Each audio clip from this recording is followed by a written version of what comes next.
You ask Tiger to calculate. This deals with linear inequalities with one unknown. The final result is x equal or greater than 16 over 5 equal or greater than 31 over 5. Let's solve it step by step.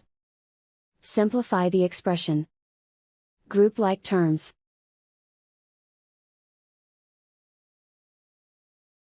Simplify the arithmetic.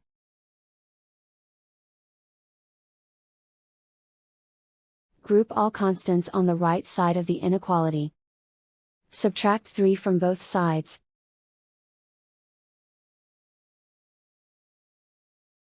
Simplify the arithmetic.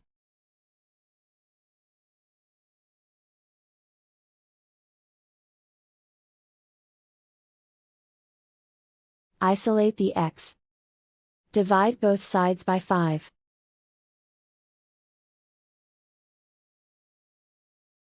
Simplify the fraction.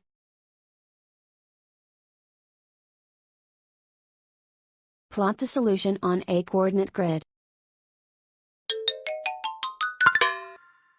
And so the final result is x equal or greater than 16 over 5 equal or greater than 31 over 5.